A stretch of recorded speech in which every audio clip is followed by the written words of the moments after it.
fez todos os testes de curva dele, e aí foi procurado todos os equipamentos, motores, inversores, para que ele fosse convertido. Então, a empresa levou ele, trouxe uma versão verdinha, sem o motor a combustão, e aí foi montado e a gente apresentou para a população no começo desse ano, no show rural, que tem aqui no começo do ano, em Cascavel. E, para nosso espanto, assim, vocês precisavam ver o sucesso que foi, assim, no show rural. Depois eu posso até procurar algumas reportagens. Como o pessoal do campo, assim, está muito ligado, muito antenado em novas tecnologias. Só de eu apresentar, acho que eu já vendi uns 3. E era só protótipo, porque não está terminado, né? Então, agora ele vai para testes, ele foi para teste de nanômetro de novo, então o motor e as baterias alcançaram o que elas precisavam, só que eles querem levar para campo. Então, agora a empresa vai vir buscá-lo, tá aí para vir buscar faz uns 2 meses, estão meio enrolados. E aí eles vão levar para Santa Catarina novamente e lá fazer os testes de campo, tá? Então, para poder consolidar esse projeto. Vamos ver como é que vai o andamento. Bom, nesse meio tempo, eu só fiz essa introdução para vocês entenderem o que é um pouquinho do laboratório, né? Que a gente trabalha aqui.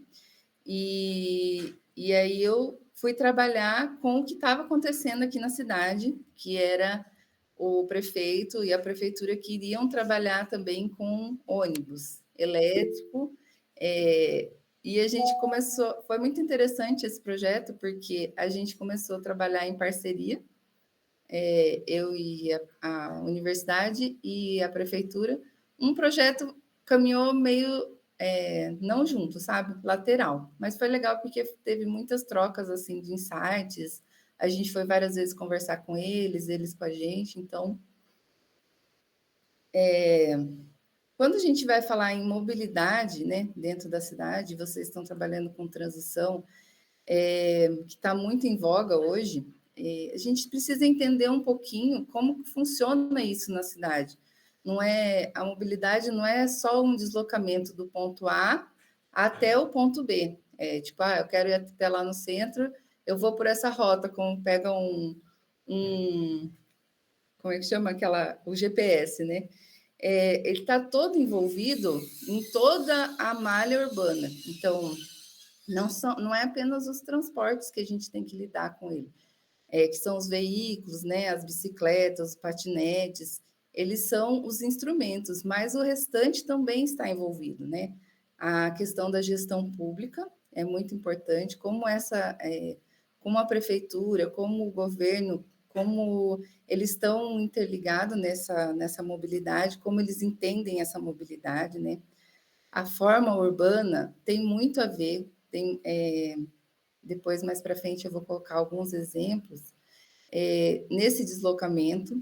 E é preciso também a gente estudar um pouquinho das dinâmicas demográficas, que tipo de população, para onde essa população se desloca mais entre a cidade e dentro das cidades, se essa população é mais mulher, se ela é mais homem, se ela é mais idosos, mais jovens, tudo isso tem um planejamento dentro da cidade. Agora que eu vi que eu não estou na apresentação aqui, vamos colocar assim que eu acho que é melhor, né? Mas estava tranquilo, tá ótimo. Estava tranquilo? Tá. Então, quando a gente olha para dentro das grandes cidades, é isso aqui que a gente enxerga, né? A maioria em horário de pico.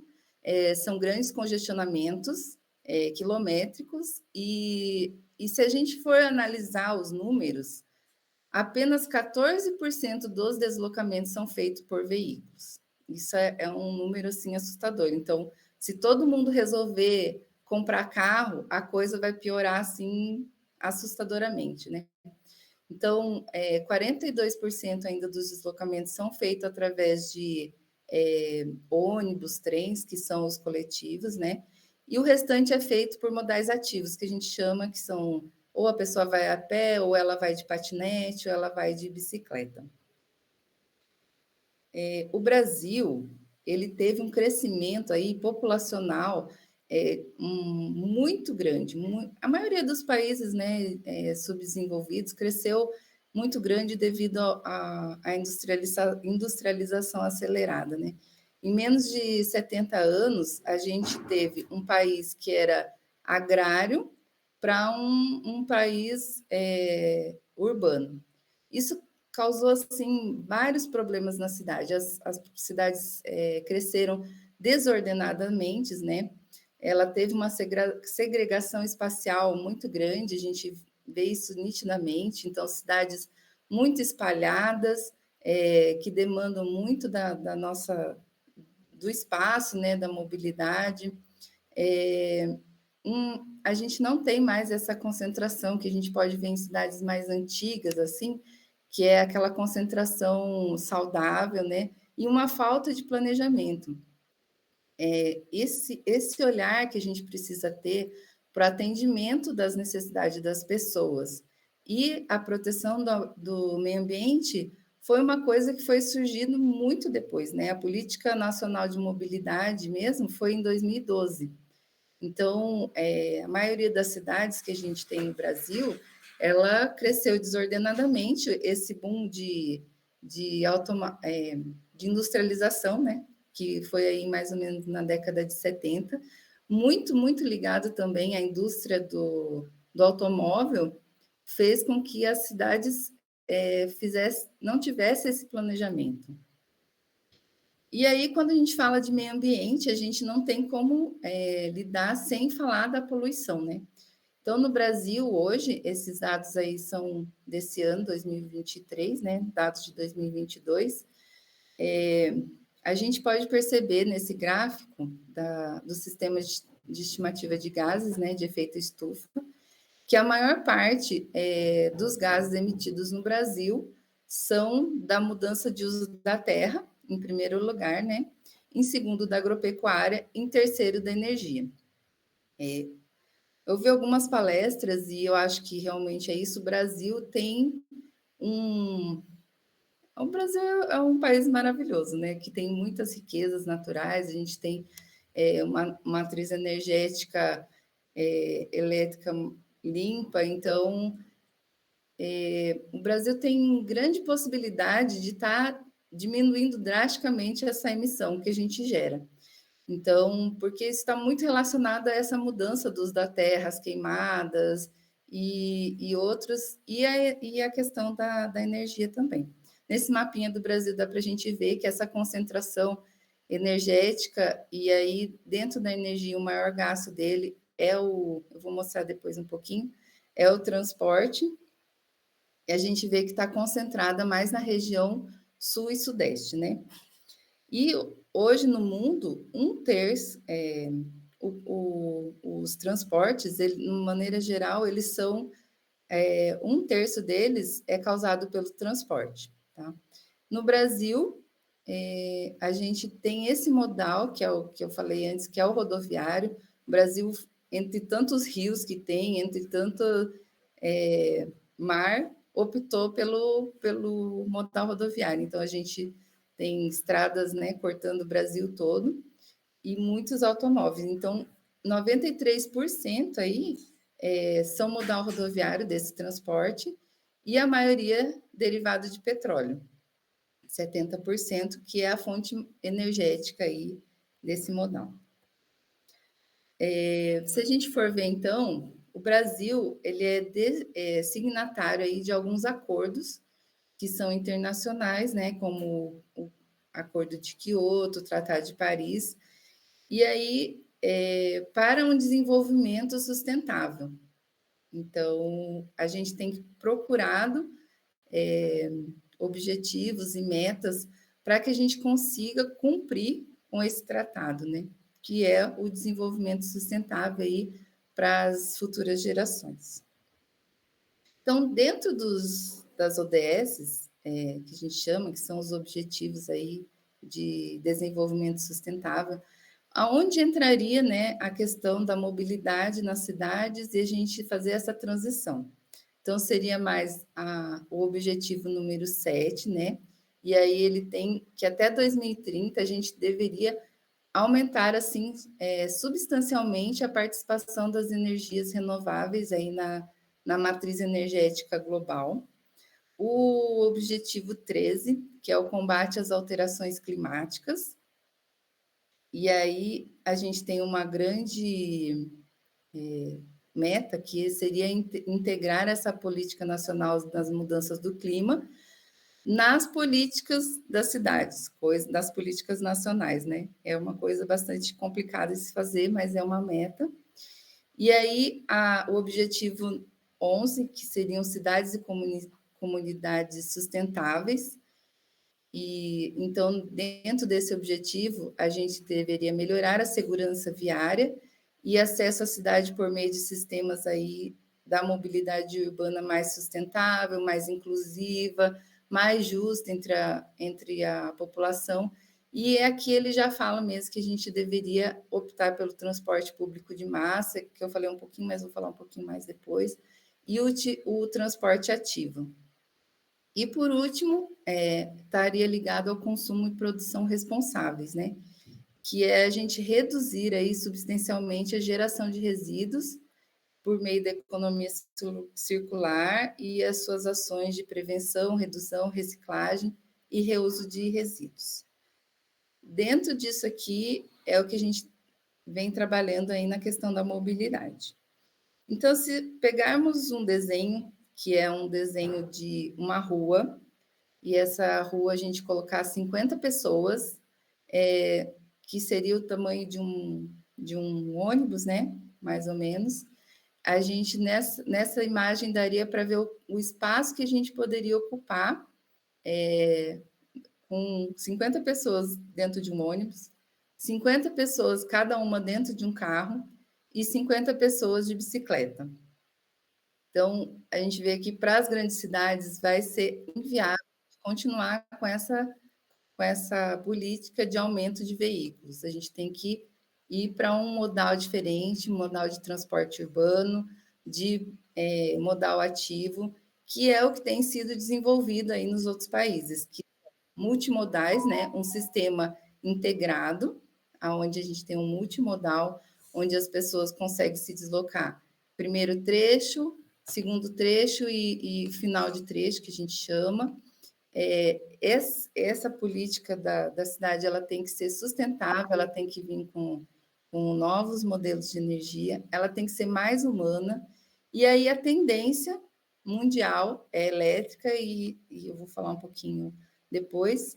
500.000 hoje dos ônibus elétricos no mundo são elétricos, então isso hoje é 12% só 12%. E no Brasil a gente tem 349 ônibus elétricos aí, esse dado é de 2020, talvez agora a gente tenha aumentado um pouquinho mais, mas isso não representa nem 1%.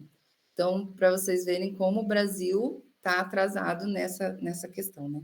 Enquanto o mundo está em 12%, nós estamos em nem 1%, não chegamos no 1%. E aí, nesse radarzinho aqui, só algumas das marcas e dos modelos que mais estão sendo utilizados para ônibus elétrico. Então, a gente tem a Eletra, que é esse azulzinho, a BYD, que é o verdinho, e daí outras marcas. E aí, mundialmente, ainda se usa muito trólebus, né? Que é aquele ônibus com a caratena em cima. E também usa-se a bateria. Depois vou mostrar um outro gráfico e vai ficar um pouquinho mais claro isso. Então, o objetivo foi a gente investigar aí técnicas, parâmetros da emissão, né, de análise, e aí vou explicar o que seria esse poço à roda para vocês, do ônibus elétrica, utilizando aí um sistema de energia solar como fonte, e também os possíveis cenários para mitigação do transporte público baseados em combustíveis fósseis para uma alternativa mais baixa de emissão de carbono, direcionando então para o alcance do objetivo de desenvolvimento sustentável. Vou passar. Então, quando a gente fala em economia linear, não sei se vocês já ouviram falar nesse conceito, a economia linear é o que a gente tem sido feito aí ultimamente, que é você ir aumentando o consumo, e isso é o parâmetro de desenvolvimento, né? E a gente tem visto que isso não vai funcionar, não tem funcionado para o planeta. E aí, hoje é falado em economia circular. Economia circular seria a gente planejar o produto desde a hora que você vai fabricar ele até a destinação final. E aí, procurar formas dessa roda, né, ser a mais eficiente possível. Isso tem, de uns anos para cá, vocês podem depois procurar um vídeo, né, da grande mentora desse movimento, que é a Kate Hayward, tem no YouTube, se vocês quiserem dar uma assistida. Isso nos últimos anos tem sido muito buscado ou muito falado e muito mudado o comportamento do consumidor. Então, antigamente, você ter um carro era um bem, né? Era um bem que todo jovem aí de 14, 15 anos já queria ter um carro, porque, nossa, ter o carro era a coisa do momento. Então, hoje em dia, não, os jovens usam Uber, usam patinetes. Então, foram surgindo novas tecnologias, impulsionadas aí pela internet das coisas, pelo comportamento desses consumidores, e também novos modelos de negócio. Isso é muito importante para que a gente possa entender a dinâmica dentro da cidade, onde a gente tem cidades mais inteligentes, né? Uma economia circular e uma mobilidade sustentável. Esse tripé deveria existir aí em todo o planejamento de como a gente vai fazer essa mobilidade, né? Novas formas de gerir a cidade, de produzir e consumir dentro da cidade, e novas formas de se mover dentro da cidade. Então, vocês que estão estudando, vocês que vão ser os novos pensadores, né, vão deveriam pensar em tudo isso na hora de planejar. Bom, falando um pouquinho da nossa matriz energética, eu acho que vocês já devem ter estudado isso, mas só pincelando, o maior gasto energético que a gente tem é de transporte, 32,5% é de transporte, como eu tinha mostrado. A maioria é rodoviário, que a gente gasta, e ainda nós estamos ainda muito dentro da utilização do diesel. Temos etanol, o mundo inteiro conhece o Brasil pela produção do seu etanol, tá? E temos biodiesel também? Temos, mas ainda utilizamos muito diesel para transporte. O Brasil não é referência aí de transição energética para a mobilidade, tá? Mesmo utilizando essas tecnologias de biocombustíveis. Se a gente for olhar, então, dentro da matriz elétrica, aí o ponto de vista do Brasil é um pouquinho diferente, né? Enquanto o mundo é 27% só da matriz elétrica renovável, o Brasil tem 83% da matriz elétrica renovável. Então, o Brasil tem essa grande característica de ter esse sistema hidráulico, né? Que foi assim, não foi muito por opção, eu acho que foi mais porque era o que tinha na época, né? O Brasil não tinha petróleo e a gente tinha que arrumar energia de algum lugar. Então foi se desenvolvendo muita energia hidráulica. Não foi muito pensado, eu acho, mas hoje nós temos essa característica tão importante aí na nossa matriz. Então, falando um pouquinho sobre vou trazer 3 exemplos para vocês do que alguns países têm feito, né, nessa questão da mobilidade para a frota de ônibus urbano, tá?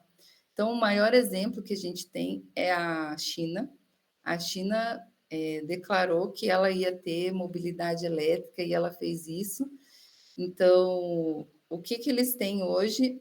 Nesse gráfico, se vocês forem olhando, a maioria, quando eles começaram em 2007, eles tinham uma tecnologia que a maioria era híbrido, né? E foi se deslocando aí para ônibus a bateria. Então, hoje não, né? Esse dado aqui é de 2016, mas ainda continua sendo isso mesmo. a maioria dos ônibus é a bateria que eles têm na China, tá? Que eles usam? A estratégia de carregamento que eles têm? De garagem, que é o... Depois eu vou falar um pouquinho para vocês como que funciona essa estratégia, que são, nada mais é que são os ônibus que são utilizados o dia todo e depois eles carregam no final do dia na garagem. Temos carregamentos rápidos também, e aí eles também têm a questão de troca de baterias, algumas empresas, tá? A marca que eles mais vendem é a Yongtong, que a maioria é 22% dos ônibus que eles têm é nessa marca. Em segundo lugar, a BYD. Eu acho importante falar um pouquinho de marcas, porque depois elas acabam aparecendo para a gente aqui no Brasil, e aí a gente já tem um pouquinho de noção, né? Então, quando a China começou, ela tinha 100 mil unidades em 2015, hoje eles já estão em 600 mil unidades em 2020, né? Mais passando já. E ela ocupa hoje 78%, então, do mercado mundial, que é de ônibus elétricos, é da China. Um outro exemplo que eu trouxe para vocês é Santiago, no Chile. O Chile tem a maior frota aí de ônibus elétrico da América Latina. O Chile se propôs também a mudar a forma como eles andavam na cidade. Santiago é uma grande cidade, como São Paulo. Então, eles têm aí um programa de mobilidade zero emissão até 2050, né? E eles começaram esse programa em 2013 e começaram incentivando aí a diversificação da matriz energética, energia solar, energia eólica, e eles mudaram também a forma como eles andavam. Então, eles criaram essa RED, que é a Metropolitan de Mobilidade deles, e eles integraram todo o sistema, tanto de ônibus como de metrô, e aí a pessoa fez um cartão integrado mesmo para todos os modais, e a pessoa paga por trecho, não é uma passagem única. Então, eles automatizaram toda a questão de bilheteria, apostaram em ônibus novos para toda a frota. Então, eles vêm implantando aí desde 2016, e hoje eles já têm 776 ônibus elétricos, né, 2020, e 10%, mais ou menos a 10% da sua frota aí já está eletrificada. Então, eles têm marcas com BYD, Foton, King Long, Yunton, e ainda vai ser entrega, porque ele já tem listado aí 991 ônibus aí para a cidade. Deixa eu ver. Uma coisa muito interessante que eles fizeram foram o modelo de negócio para implantação desses ônibus, tá? Eles dividiram, porque a maioria das cidades, o que acontece? Eles licitam, abrem uma licitação, né? Para operação, e essa operadora, ela toma conta de todo o sistema, né? No caso ali, eles abriram licitações diferentes, né? Então, eles dissociaram o fornecimento da frota com a operação do sistema. Então, eles abriram, dividiram esse capital. Então, uma empresa forneceria a frota e a outra empresa, ela operaria o sistema, tá? Isso foi bastante bom para eles, foi bem, desenvolveu a coisa muito mais fácil. Então, eles têm a estratégia de carregamento deles, de garagem também, que é longo alcance, né? Que eles têm ônibus aí de 300 quilômetros, mais ou menos, de autonomia. E aí ele tem um carregador para cada 2 ônibus, ou então um carregador para 4 ônibus, tá? Aqui a gente tem alguns dados de lá, que é a questão da comparação entre o diesel e o elétrico, né? Então, quando a gente compara no rendimento, o diesel, num um ônibus padrão, que é 12 metros de comprimento, ele teria aí um rendimento de 2 quilômetros por litro, tá? E no elétrico, ele faria de 0,9 a 1 quilômetro por quilowatt-hora. Isso, se falar em custo energético, de 42 centavos para 10 centavos de dólar, tá? Custo de manutenção que eles teriam, que é de 27 centavos de dólar, né, por quilômetro do diesel, isso são dados, não é dados de estudo, são dados locais deles mesmo, de 0,8 centavos de dólar por quilômetro de manutenção, que daria aí uma diferença considerável no custo total da operação, né? Desde de tudo, né?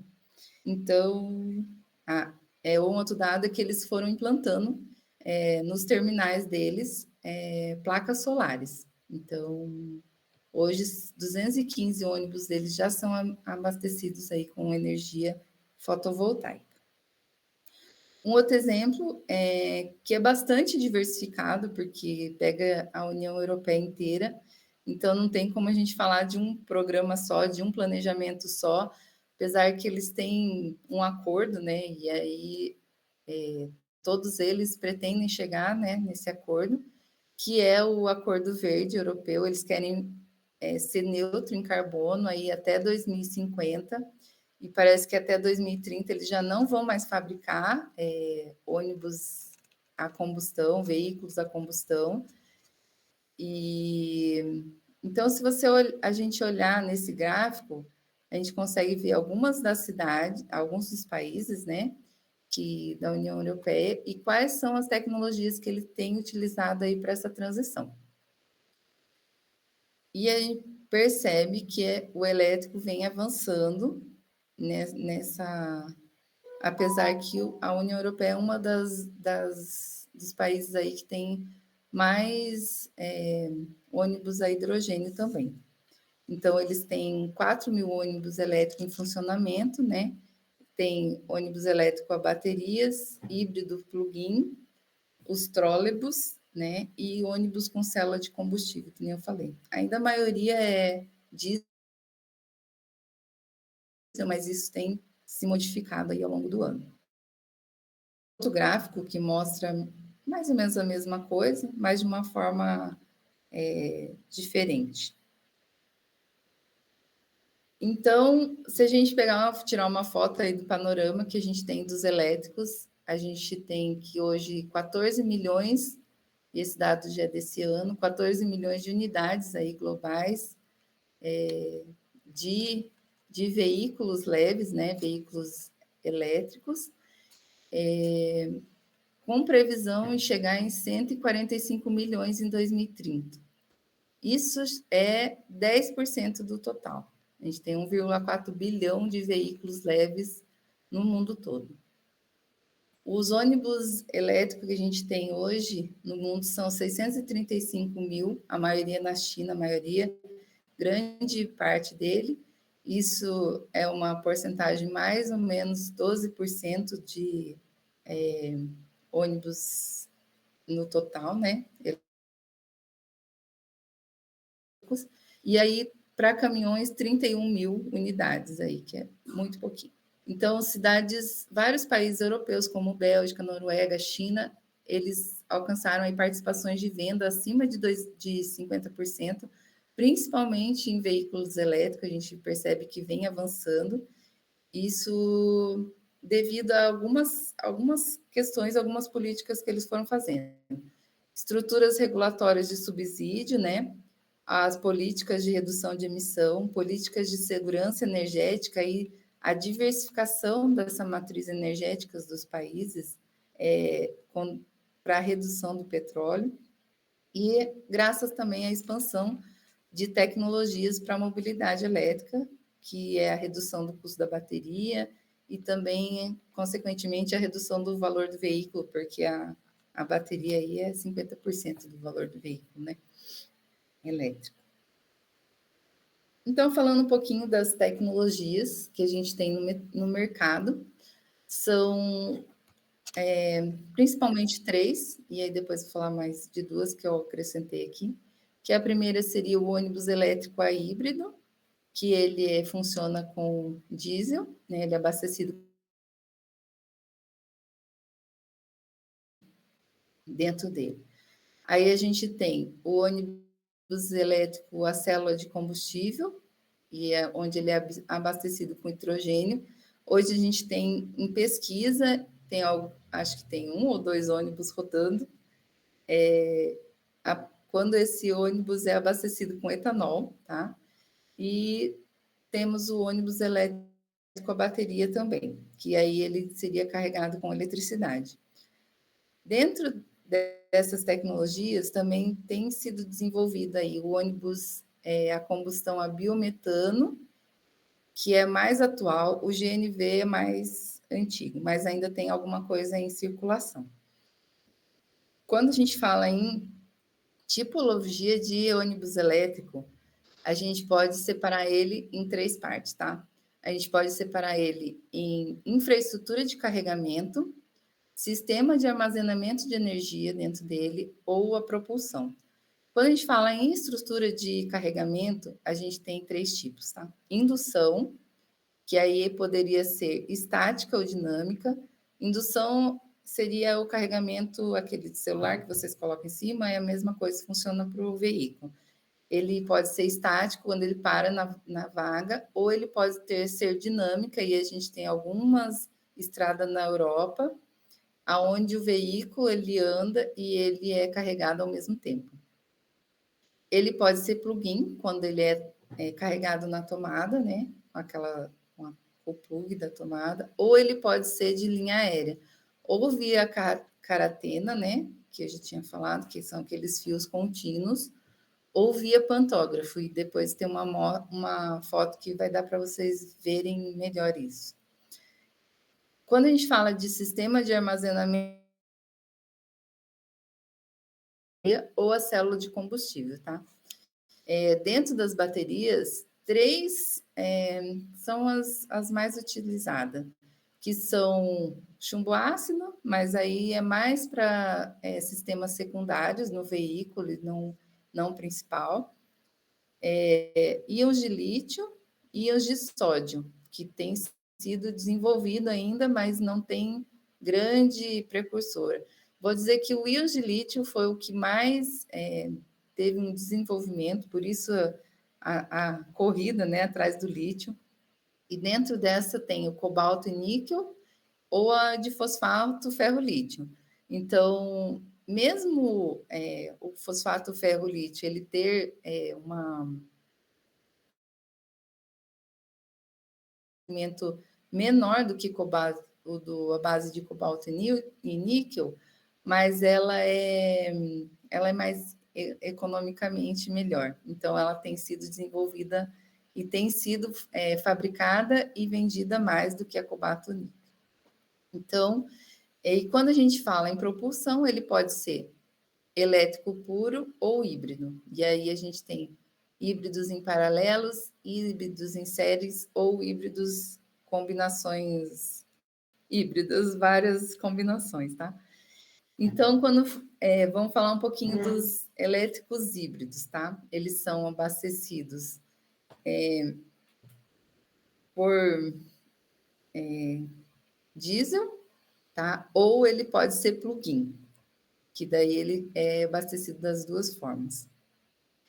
Então, ele tem os 2 motores, ele vai ter um motor elétrico e um motor a combustão, além de uma bateria e o tanque, né, que são as principais.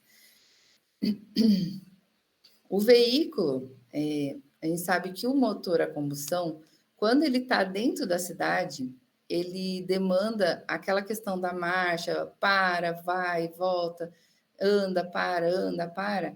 Isso demanda muita energia do motor. Então, o que acontece no híbrido? Quando ele está nessa função, ele vai para o motor elétrico, que ele é mais eficiente. Quando o carro ele anda a longas distâncias, quando a gente está numa estrada, a gente pega uma velocidade constante, ele alterna para motor elétrico, ou para motor a combustão. E aí o próprio motor a combustão também abastece a bateria. Além disso, ele tem a tecnologia de freio regenerativos. Então, o próprio movimento da roda vai fazer com que esse movimento gere e alterne para que ele, além não gastar, e assim ele vai recarregando a bateria, tá? Os elétricos a célula de combustível são abastecidos aí por hidrogênio ou aí no Brasil tem sido desenvolvido a etanol, né? E dentro dessa célula de combustível ela gera uma reação que resulta em água e calor, e vocês já devem ter estudado um pouquinho disso, que gera energia que passa por um conversor e vai para o motor elétrico. Qual a desvantagem desse sistema? É o próprio hidrogênio, né? O próprio hidrogênio, acho que é a desvantagem, além de ser muito caro, e aí o alto valor faz com que essa tecnologia não alcance a maturidade necessária aí para que seja difundida por várias pessoas, por várias empresas ou pela população em geral. E aí a gente tem os elétricos a bateria, né, que também possui a tecnologia de freios regenerativas. A vida útil de um veículo desse não é da bateria, não. A vida útil, mais ou menos, a combustão seria 10 anos. Quando a gente faz a licitação, seria 10 anos. Mas o elétrico a gente já pode trabalhar aí com 15 anos. Desculpa o barulho aqui, tá, gente? Então, a empresa... Tá dando para ouvir, Pro? Alô? Sim, pode continuar. Será que eu me mudo aqui? Porque o vizinho começou com uma bateção. Segue, não tem problema. Não? Tá dando para ouvir? Tá sim, dando para ouvir. Ah, então vamos lá. Então, a empresa Volvo e a BYD, então, como eu tinha falado, já eles usam as baterias. Vocês percebem que a bateria, nessa figura aqui, ela está alocada no piso, mas ela pode também ser alocada na traseira do ônibus ou em cima, tá? Acho que ali na foto de baixo dá para vocês verem com ela com o conjunto de bateria em cima. Além disso, vai o motor, né? O motor elétrico. E o que vai definir tudo isso dentro do projeto? É o alcance operacional que você vai demandar. E aí, depois eu vou falar um pouquinho das estratégias, né, de carregamento.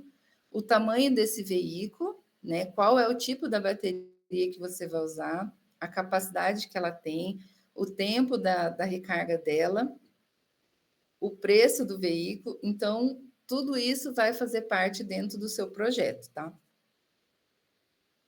Então, quando a gente fala em carregamento, como vocês viram na figura anterior, o volume das baterias, mesmo usando essa tecnologia de íon de lítio, que é um mais leve que a gente tem agora no mercado, mas assim, né, em produção, ela ainda é um volume muito grande. Então, sempre a gente vai ter uma diferença entre o peso do veículo e o alcance que a gente vai conseguir com isso. Porque se eu aumentar a quantidade de baterias, eu alcanço, tenho uma quilometragem maior, uma autonomia maior. Mas aí, se eu aumentar muito a quantidade de bateria, aumenta o peso. Então, isso já para o veículo já não chega no limite dele, né? Então, o que tem sido feito de estratégias, e aí o ônibus, ele tem, e todo veículo que tem um tempo de parada é muito bom para isso, né? Então, nessa foto, a gente tem um pantógrafo, né, da ABB, aonde cada vez que o ônibus para numa passagem, numa parada, isso é uma estratégia de carregamento muito utilizada na Europa, ele é carregado rapidamente. São alguns minutos, mas esse carregamento de ando 300 metros, carrego 2 minutos, ando 300 metros, carrego 2 minutos, faz com que eu consiga reduzir brutalmente o meu tamanho da bateria e, consequentemente, o valor do ônibus, porque não sei se vocês se lembram que eu falei que o ônibus precisa ir, o valor da bateria de um veículo é aproximadamente 50% do valor dele, né? Então, isso seria o carregamento de oportunidade. Então, toda vez que o ônibus para, eu tenho a oportunidade de carregar ele. Então, eu consigo reduzir o tamanho dessa bateria. Ou ele vai andar, e aí a média de quilometragem média aí, normalmente é 200, 250 quilômetros dia. Então, esse veículo ele tem que ser projetado para que ele ande os 250 quilômetros, e aí no final do dia ele pare, dependendo da tecnologia dele, aí vou falar para vocês depois, vai ser o tempo de carregamento, ou você vai ter que trabalhar com ele em escalas, mas escala é muito difícil, porque muitas vezes você tem que ter um número muito sobressalente de ônibus, então alteraria o custo do seu projeto. Então, é muito importante avaliar aí quais são os trajetos que vão ser feitos, e aí também tem a questão temperatura da cidade, tem a questão de relevo, numa superfície plana, tem um desempenho diferente de um veículo num morro, né? Totalmente diferente. Então, avaliar isso, avaliar as paradas que você vai ter. A infraestrutura elétrica se demanda, porque já aconteceu de projetos, e aí aqui também a gente foi chamado às pressas, porque o ônibus estava licitado, e agora o que a gente fazia com os carregadores? Então, isso tem que ser um conjunto. Quantos carregadores vão ser utilizados? Na hora da parada, o carregador vai ser suficiente para quantos veículos, entendeu? Ele tem plugin para quantos veículos? Então, tudo isso tem que ser pensado dentro do seu projeto. Tem trabalhos também que falam sobre a utilização da bateria. Então, se eu usar uma bateria de 0 a 100%, ou seja, eu descarrego ela totalmente e uso 100%, ela vai durar 20 meses. Se eu usar ela entre 20 e 90, ela vai durar 55 meses. Então, eu tenho 50 quilômetros, mas eu não posso usar os 250 quilômetros, porque senão eu vou desgastar muito a minha bateria. Então, eu vou reduzir um pouco esse custo. Então, tudo isso tem que ser pensado dentro do projeto, e isso torna o projeto mais desafiador, né? Então, dentro dessas tecnologias de carregamento que eu tinha falado, a gente tem o Wallbox, né? Que é o sistema plug-in, aí varia de 30 a 150 kW de potência, e aqui eu coloquei algumas marcas, tá? A Proterra, que ela trabalha aí com fast fill, também plug-in ou condutor, o condutor tipo pantógrafo, e aí a gente vai até 500 kW. Tudo, o carregamento, ele tem que ser pensado junto com a tecnologia do veículo, tá? Até quando eu terminei esse trabalho aqui, os ônibus elétricos que eram vendidos no Brasil, eles não suportavam carregamento rápido. Então, não tem, como eu falei, você não pode comprar os ônibus e depois pensar como é que vai carregar. Tudo tem que ser pensado junto. E aí a gente tem, dos modelos indutivos, a gente tem uma marca que chama Primove, que ela vai até 200 kW, e a Conduct Wafer, que vai até de 60 a 180 kW. Depois de 200 kW, 150, já é carregamento rápido, tá? Aí, deixa eu ver se eu tenho aqui. Esses aqui são os modelos, tá? Bom, então, dentro do mercado, até 2021, a gente tinha dois fabricantes maiores no Brasil, que era a BYD, que aí compatível com modelos urbanos que a gente tem aqui, que é o padrão. A maior parte do Brasil a gente utiliza, que é o de 12 metros, ela teria o 910, né? E aí ele aguenta aí 250 quilômetros de autonomia, sem recargas. O tempo de carregamento desses ônibus é de 4, a média deles é de 3 a 5 horas, plug-in, né? Potência de motor dele, nesse caso aqui ele tem 2 motores de 150 e a capacidade de bateria é 324 kWh. E aí, dentro do depois a gente tem, agora eu fui dar uma pesquisada aí para falar para vocês, a gente já tem a Scania, que também ela é só carroceria, porque o motor é da, deixa eu lembrar aqui, aquela empresa de Curitiba, não é, de Campinas, me fugiu a cabeça aqui, mas depois eu lembro para vocês. E ela é montado com o chassi da Scania, mas ela é com o motor da WEG, lembrei, o motor da WEG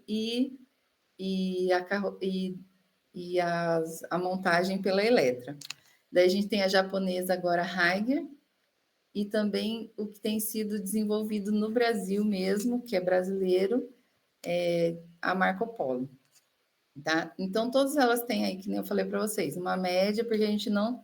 No Brasil, a gente só tem carregamento plug-in, não temos carregamento por pantógrafo, muito complicado se a gente for tentar fazer um projeto dessa forma. E aí ela vai variar aí de 3 a 5 horas de carregamento, dentro dessas potências.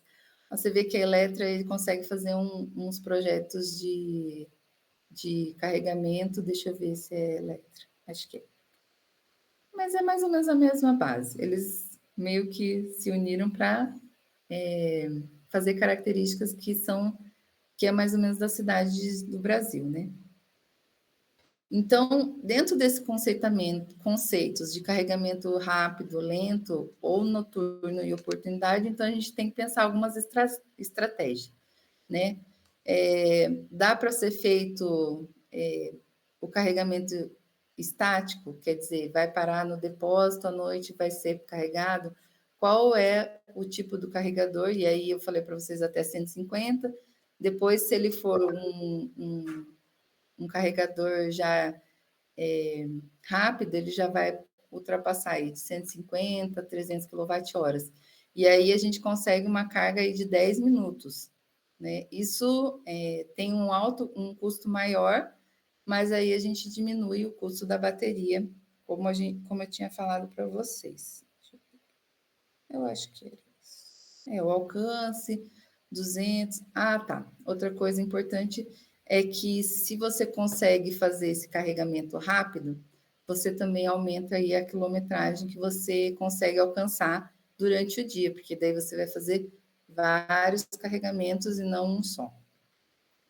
Então, dentro da análise, que seria chamada análise poço a roda, e a gente fala poço a roda porque é por causa do diesel, né, que é extraído no poço e vai até a roda. Se a gente for fazer uma análise desse ciclo de vida, o que foi analisado? A gente analisou aí a questão mais energética, porque foi desconsiderada aí a mecânica do ônibus, né, da extração, da produção, porque o ônibus em si, ele é praticamente igual entre um ônibus a combustão e o ônibus elétrico. Então, e foi desconsiderado também o ônibus hidrogênio, porque ele, por causa da maturidade aí que a gente tem dessa tecnologia no Brasil. Então, a gente considerou os motores elétricos e uma atração daí à energia renovável. Então, foi considerado o ciclo de vida da produção do diesel até chegar na roda do motor, e aí o quanto ele usa e o quanto ele emite dentro desse motor, e o ciclo de vida da eletricidade, desde as fontes que eles são geradas até chegar no plug-in, e o quanto ele emite dentro do motor do carro, né? No caso é zero. Aqui, aqui algumas fotos aí, entrando mais dentro do projeto, né, de Cascavel, algumas fotos daqui da rede de ônibus do município, e o que foi considerado nesse projeto. Então, para você começar um projeto desse, você precisa primeiro a caracterização dessa rede de ônibus. Então, quantidade de ônibus que está sendo operado, quais são as linhas que ela faz, os tempos que ela tem, as distâncias desses percursos, quais são as médias de quilometragem de cada ônibus, quantidade de passageiros, são linhas que são mais pesadas, linhas que são mais leves, terreno, como eu já tinha falado para vocês. Eu coloquei outras peculiaridades, porque aqui em Cascavel a gente tem uma peculiaridade que é o ônibus abrir pelo lado esquerdo. Então, isso para eles depois foi bem complicado, tá? Porque você está trabalhando com tecnologia diferente, né? Que não é usual. Então, as carrocerias não dava certo, tá? É uma outra tecnologia. Então, a empresa teria que fazer os ônibus com as portas do lado esquerdo. Também a gente tem que fazer uma análise aí de comparação com o ônibus do diesel para elétrico. E aí a gente tem que ter a quantidade do ônibus, né? O rendimento que esses ônibus estão fazendo, os custos que a gente tem no município, onde você vai fazer o projeto, os custos de manutenção, de operação, os custos de aquisição, os possíveis métodos de carregamento que você vai ter nesses trechos, se tem, se não tem. Aqui no caso, a gente depois eu vou mostrar para vocês os terminais que poderiam ser utilizados. A infraestrutura que vai ser utilizada, como é que você vai abastecer, se a rede alimentadora suporta. E aí, depois, finalmente, a gente vai fazer uma análise comparativa aí desses dois modais dentro dessa emissão do ciclo de vida das emissões, tá? Então, dentro aqui do município, a gente tem 5 terminais de transbordo, né? Que é o Nordeste, Leste, Oeste, Sudoeste e Sul. A gente tem um central é uma estação central, aonde só faz essas são linhas troncos, mas a estação central ela só desloca, tá? E aí, tem daí os pontos de parada. Então, aqui são as linhas gerais do município, e aí é o que eu falei para vocês, tem que ter esse levantamento de todo esse... Então, o que a gente tem? 47 linhas, 5 linhas troncais, 4 desses ônibus sendo utilizados nos corredores de BRT, como BRT. Os corredores são estratégicos, né? Porque ele reduz o número de paradas, ele tem um espaço que aí pode ser utilizado para futuras reestruturações, infraestrutura. São trechos mais planos, então foi... e também é mais visível, né? Nunca se deixa a política de lado. Então, o que foi feito? Foi começado, a prefeitura optou por começar essa mudança por essa linha troncal aí dos corredores.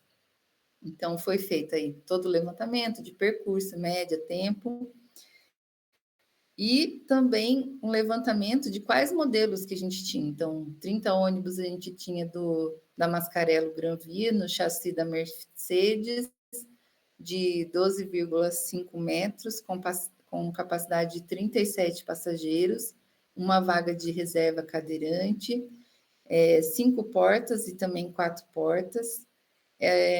A maior parte é uma distância média aí de 243,28 quilômetros dias e o rendimento médio de 2 litros por quilômetro. Então, foi feita aí a média da quilometragem, quais são os modelos dos ônibus, as quantidades. E foi criado 3 cenários, tá? O cenário número 1, que era o cenário de 2020, com 100% desses ônibus operando aí em diesel. Um cenário para 2030, tendo em vista aí as ODS, né? O objetivo de redução aí de 43% até 2030. Não sei se conseguiremos. E aí, em 2060, é a neutralidade aí das emissões dos ônibus, tá? Então, dentro da análise, foi feito o fator de emissão do diesel puro, e na época a gente estava usando o diesel 10, né, com a mistura de biodiesel a 10%. E então a gente teria o fator de emissão para os tipos de ônibus, da produção até chegar na bomba, e depois como eu expliquei para vocês, do que ele emite depois. Foi feito isso para os ônibus a combustão, usando então o diesel puro e o diesel misturado ao biodiesel 10%, e no elétrico, considerando também aqui em cima, isso, considerando um sistema de rede, onde você tem uma mistura, né? Nosso sistema integrado, a gente tem uma mistura de fontes, como eu tinha falado antes, e foi utilizado também como se for sendo abastecido por um sistema fotovoltaico. A gente chegou, então, nessa avaliação. A barra mais escura seria da produção e a barra mais clara seria da locomoção, né, desses ônibus. Então, você vem aqui que é o padrão, que é o último aqui, que a maior parte dos ônibus são nesse, depois tem um outro gráfico melhor. A gente vai ter aí uma redução de 98,37% com o ônibus a bateria, proveniente aí de um sistema fotovoltaico, e 95% abastecido na rede, proveniente se ela fosse abastecida na rede, em comparação com o diesel B10, que é o que a gente, agora acho que está em B15, né? Mas que era sendo utilizado. Então, para dentro desses cenários que a gente propôs, teríamos, então, no cenário número 1, 41.523 toneladas de CO2 ano, movido esse 150 ônibus movido a biodiesel B10, e aí a gente teria que reduzir, então, para o cenário número 2, a gente teria que daí ter 59 ônibus a bateria e 91 ônibus a B10, continuar ele, e no cenário número 3, a gente teria aí todos os 150 ônibus eletrificados. Conclusões que a gente tirou desse trabalho. As emissões são altamente do tipo de matéria-prima ou fonte de energia que você vai utilizar. Mesmo ele sendo elétrico, a gente viu que tem uma diferença aí de 3%, porque a gente tem uma rede elétrica, né, já renovável, então a gente tem uma diferença de 3% entre ser abastecida na rede ou ser abastecida por painéis fotovoltaicos. Se for considerar, então, num país onde você tem uma matriz elétrica que não é renovável, talvez esse número seja assim, não dê muita diferença, e aí está todo mundo eletrificando a frota, mas a matriz elétrica é renovável? Não sei, então, precisa ser feita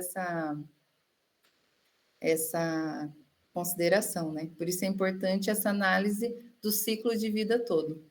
Então, a geração de energia elétrica de um país, ela não é também um processo estável, ela está condicionada às demandas. Então, muitas vezes, você tem essas diferenças de produção. E no desenvolvimento sustentável, o uso de energias e emissões devem estar associadas, tanto na produção da energia, quanto a tecnologia do uso do veículo. E aí, uma grande questão é que o futuro das tecnologias de mobilidade é diversa, depende muito do que vai ser, de como é essa matriz, né, e dessa energia, e se esse ônibus, ou se esse modal, ele atende a quilometragem que você é necessário para o seu projeto.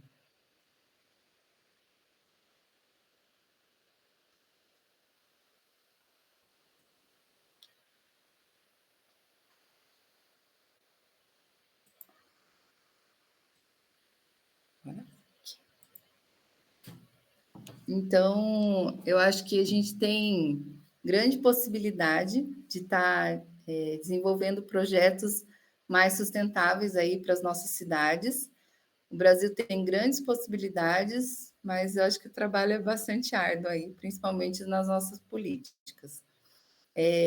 No caso de Cascavel, para vocês verem como a situação é bastante complicada, eles tinham dinheiro, eles tinham força de vontade, mas eles estão até agora lutando porque eles não conseguiram ainda a licitação. Eles compraram ônibus, porque primeiro a licitação de primeira deu vazia e eles não conseguiram gente falar assim, não, nós vamos comprar e vamos andar com esses ônibus aí em Cascavel. Não tinha, não deu vazio. Então o prefeito falou assim, não, nós vamos comprar então. Aí compraram, foi uma briga lascada, compraram, tá aqui os ônibus, e agora toda vez a licitação dá vazia para a operação desses ônibus. Então, é complicado, bastante complicado. Eu fico imaginando se Cascavel é uma cidade, a gente está com 300 e quase 350 mil habitantes. Nos municípios menores, eu acho que deve ser muito mais complicado ainda, tá? Temos um trabalho árduo, mas nós vamos conseguir. Obrigada, gente. Se vocês tiverem dúvidas, eu estou aberta aí a que eu puder responder, tá bom? Evelyn, muitíssimo obrigada pela sua apresentação. Foi uma apresentação muito engrandecedora, não só para a disciplina, mas para os participantes também que estão aqui assistindo. Mas para quem está na disciplina, consegue ver alguns conceitos que a gente já viu em sala de aula, como quais as ODS a gente pode relacionar, as porcentagens das emissões e algumas previsões, e como essas previsões podem ou não ser cumpridas. E é muito interessante ver o que está sendo feito atualmente em Cascavel, que é algo que realmente já está acontecendo. Não é um plano futuro, uma meta, nem nada do tipo. É um projeto em andamento, certo? Que tem aí esses cenários e que espero que consiga atingir aí o mais rápido possível o cenário 3, que seria aí o grande objetivo. Alguém tem alguma pergunta, alguma dúvida, algum comentário sobre a apresentação?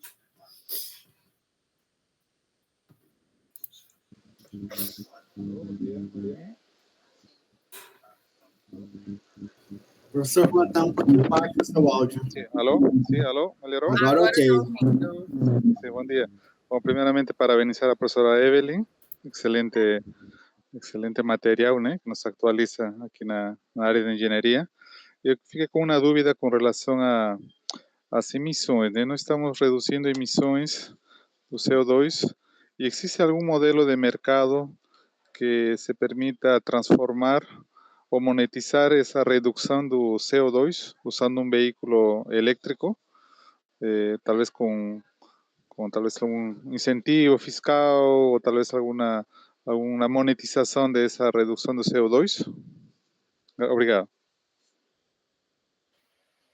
Olha, aqui a gente não tem nenhum tipo de monetização ainda para redução de CO2, tá? O que a gente tem qual a política que foi implantada é que é para a sustentabilidade, né? Então, o município nem conseguiu fazer o negócio funcionar. Está funcionando os ônibus, eles estão andando, mas são os motoristas da prefeitura que estão andando com eles, tá? E aí, o que a prefeitura tem é que eles vão conseguir, assim, uma cidade mais sustentável. Cascavel, assim, eles têm um plano bastante amplo, não é só a questão dos ônibus, tá? É a questão do lixo, a gente tem aterro com produção de biogás, de energia, então, tem várias outras questões. Foi feito agora uma usina solar nesse aterro para poder abastecer o município, né? Então, são várias ações que a prefeitura está tentando alcançar, como a professora falou, os objetivos, mas ainda essa questão é muito incipta, né? Essa coisa do mercado de carbono ainda no Brasil. É uma coisa que está muito engatinhando. Perfeito. Muito obrigado, professora Evelyn.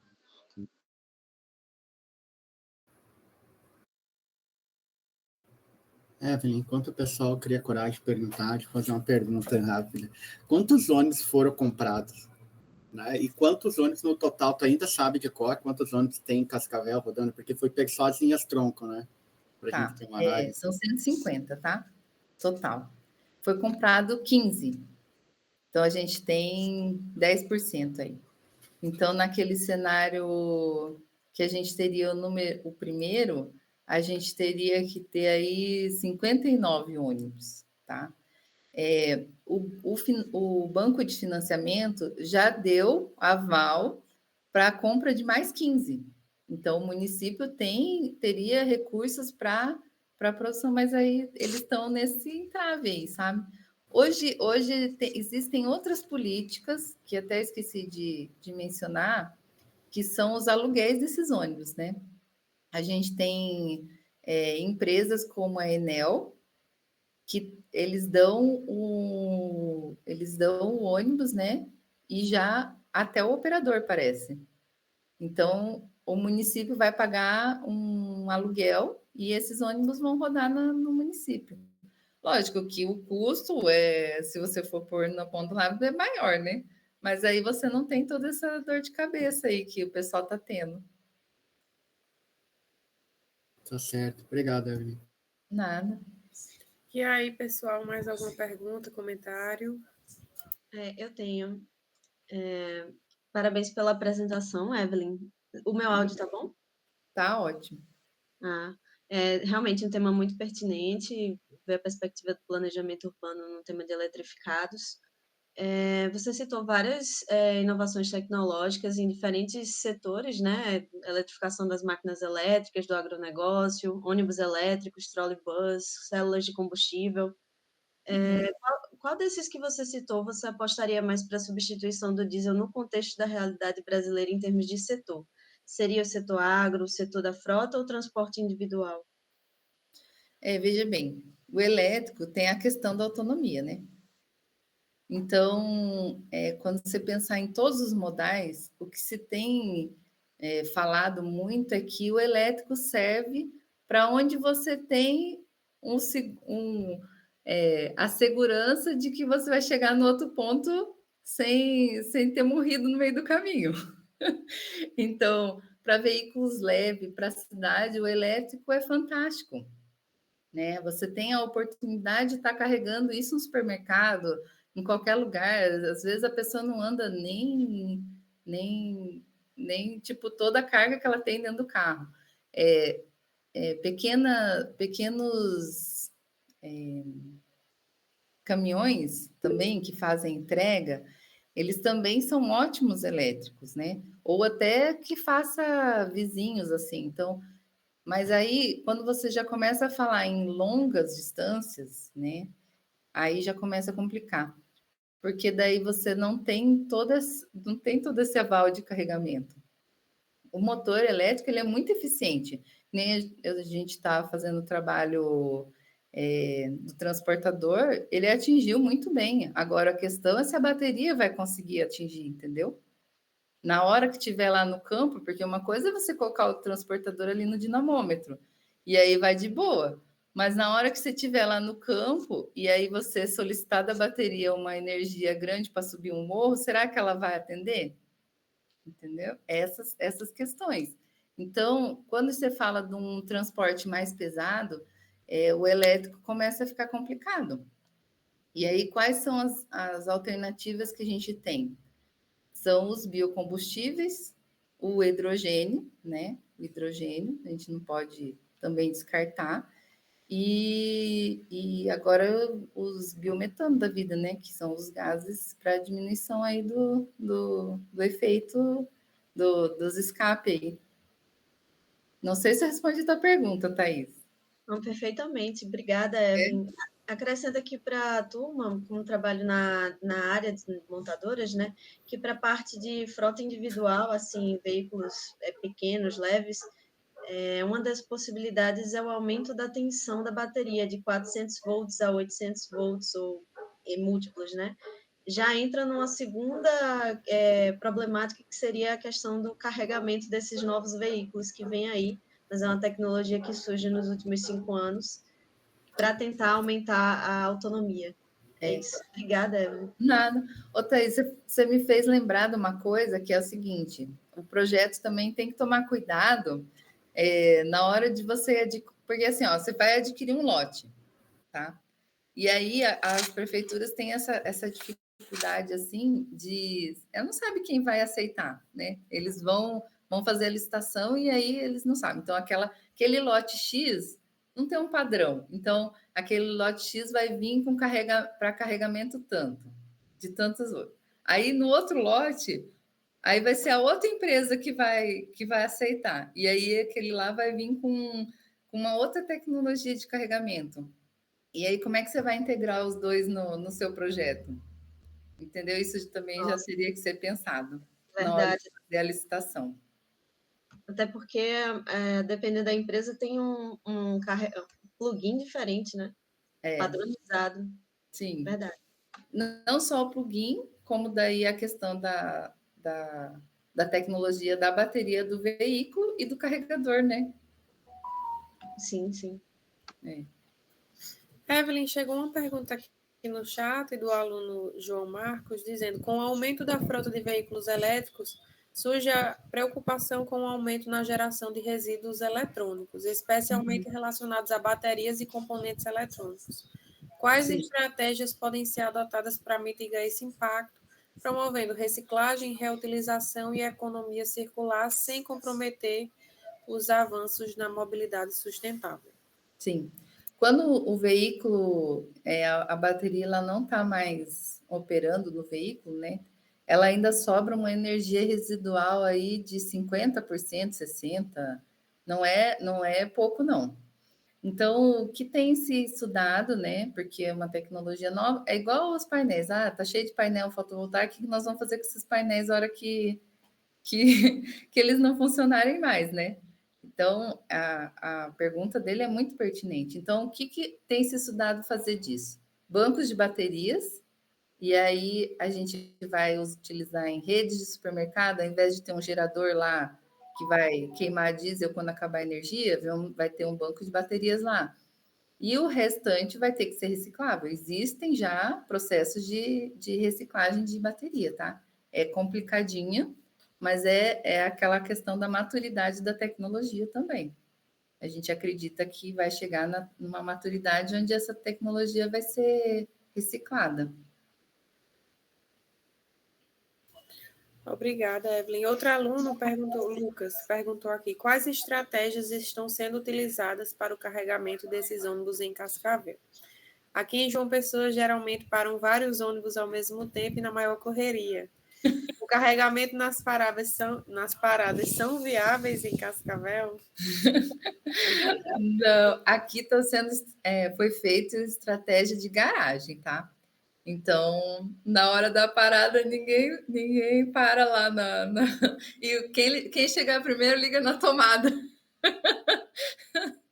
Então, eles rodam o dia inteiro e aí na garagem eles carregam.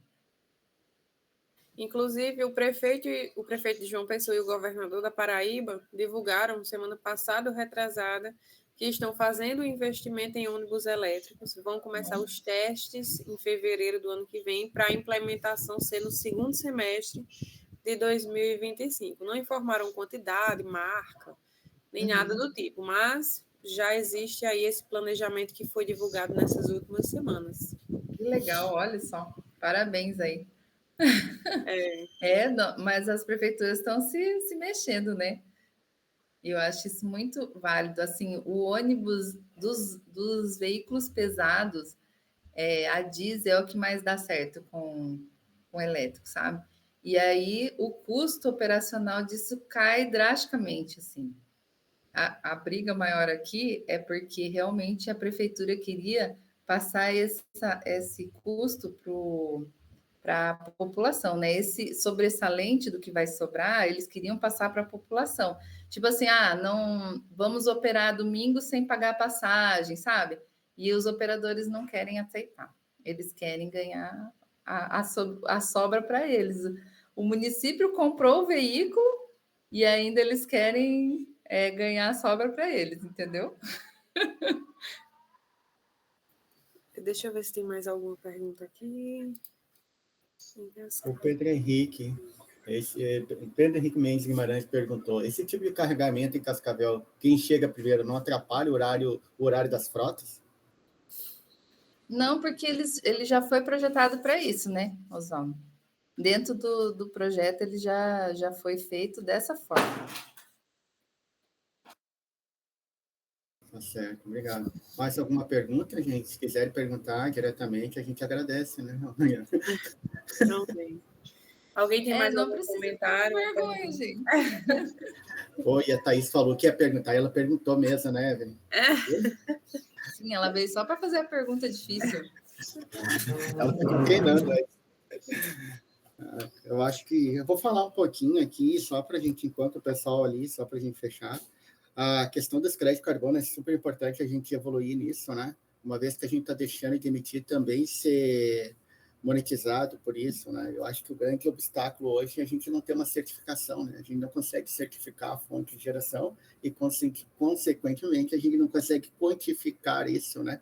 Para transformar isso em créditos, né? Hoje já existe fora, né, certificações e já existe até como se fosse uma, como é que eu vou explicar, tipo bitcoins, venda, né, de criptomoedas, né, uma bolsa de valores onde tu consegue entrar lá dentro e comprar créditos, né. Hoje a gente aqui não tem, teria que evoluir. A questão das tecnologias, que a Thaís colocou muito bem, né, qual seria ideal para, né? Eu acho que cada caso é um caso. Eu acho que é o grande viés que tu apresenta ali, que tu mostra, né? Se tu tivesse uma outra topologia, uma outra característica de rede tronco, ou se tu pegasse não a rede tronco, mas os periféricos, talvez a tecnologia que tu e os resultados que tu teria era totalmente diferente, né? Então, aí até vem de conta a questão, uso urbano, uso rural, uso no agronegócio, né? Transporte de longas distâncias, eu vejo que tudo isso vai influenciar no tipo de tecnologia que a gente vai ter. E eu acho que o grande viés de tudo isso, né, é o multimodal. A gente não vai ter uma tecnologia única que vai tomar conta do mercado. Elas vão se somar e compor, né, para ter uma solução ideal. Então, eu acredito muito nisso, né? A gente estava conversando até a questão do etanol, né? Em grandes distâncias, a gente não vai ter infraestrutura de rede em locais do interior para suprir grandes cargas, né? Se a gente pensar toda a frota rodoviária de ônibus, né? A gente vai ter que ter outras tecnologias compondo esse cenário, né? Porque senão até pegar a disciplina, acho que eu sempre erro o nome, profissional 4, acho que acertei, né? Que ela fala de redes elétricas inteligentes, né? A hora que a gente pegar toda essa malha de infraestrutura de carregamento e pensando em tudo elétrico, como ficaria o sistema, né? A gente ia ter problemas de pico, né? De demanda e tudo mais, né? Sem falar nessa questão de padronização, de subir a tensão da bateria, né? Trabalhar com 300 volts, 480, né? A gente tem que ter um padrão, né? E ter uma questão. É mais nem uma pergunta, é só um comentário de uma opinião pessoal. Outra questão, Oswaldo, é que o Brasil é continental, né? Então, se para a gente, por exemplo, às vezes compensa ter veículos pesados a biometano, talvez para o Nordeste não compensa ser de outra forma, hidrogênio, não sei. Então, tem essa relação também. Sim, Como é concordo. que nós vamos integrar tudo isso? E só para fechar a questão das baterias, né, que colocaram, eu acho que a gente tem que trabalhar com a questão dos 5 R's, né? E não pensar só num descarta, usa, refaz, né? Mas a gente pode fazer uma analogia bem simples com a questão do pneu de carro, né? Como é que foi feito lá atrás, antes vendia o pneu, ninguém se preocupava com o que fazia com ele, né? Hoje a empresa tem uma responsabilidade social com a questão de cada pneu vendido, ela tem que reciclá-lo, né? Então, isso acabou de a gente não encontrar mais pneu atirado em lixões, né? Porque elas têm essa responsabilidade, né? Se a gente pegar uma realidade mais próxima de Cascavel, Paraguai, tem literalmente por interior montanhas de pneu usado, porque não tem essa política. Tá? Então, esse é um dos artifícios, é a questão da política, né, para gerar uma conscientização, né? A outra questão, a gente pegar a bateria, hoje ela é descartada se uma das células estiver abaixo de 80% da sua capacidade de carga. Uma célula. E uma bateria tem 200 células, 300 células. Né? A gente está falando de uma quantidade de células absurda. Então, a gente tem que trabalhar com o quê? Reclassificação delas, né, para poder fazer uma reutilização ou um reaproveitamento, né? Reutilização é mais complicado pela questão da legislação, da questão de segurança dos veículos elétricos, mas o reaproveitamento como baterias estacionárias é extremamente viável, né? Se a gente pensar em 2017, 2018, eu já tinha uma ideia dessa de transformar em baterias para moto residencial, para integrar com o fotovoltaico, né? Isso é viável. Outra possibilidade, até como tecnologias assistivas, né? Hoje, cadeira de roda com bateria de chumbo, né? Eu poderia pensar nisso também, e assim por diante, né? E o mesmo vale para os fotovoltaicos, né? Fotovoltaico só atração a gente fala muito em reciclar, a gente fala pouco em aproveitar, mas a gente está trocando hoje, fazendo retrofit com 10, 12 anos fora já, aqui no Brasil com 15 anos, a célula dura 25. Eu poderia pensar em alguma coisa para fazer algo. Se a gente for pensar na questão energética de uma forma mais ampla, cerca de 20% da população mundial não tem acesso à energia, né? Ou gás ou eletricidade. 20% é muita gente ainda. E a gente fica brigando quando falta cair o sinal do Wi-Fi, né? É a nossa realidade, mas tem isso. Então é só importante pensar dessa forma, com tecnologias sociais, tecnologia assistiva. Eu acho que tem um caminho bem legal ainda para a gente percorrer. Parei de falar, senão eu vou falar mais que a Eve. Perdão. Acho que eu me entendi muito, né, prof? Não, foi ótimo. E muito obrigada, professor Oswaldo, também. Eu queria agradecer a presença de todos, certo? Muito obrigada novamente, Evelyn, pela sua disponibilidade, pela palestra, certo? Que foi uma aula, a gente aprendeu bastante com o estudo de caso lá de Cascavel, com os dados que você trouxe. Agradeço a presença de todos que estão aqui, certo? E até a próxima, que quando houver um próximo seminário, uma próxima palestra, estaremos divulgando. Até mais. Tchauzinho. Muito obrigado, professora Evelyn. Tchau, Tchau, Mariana. Bom dia a todos. Tudo de bom. Tchau, tchau. Tchau a todos. Tchau. Tchau.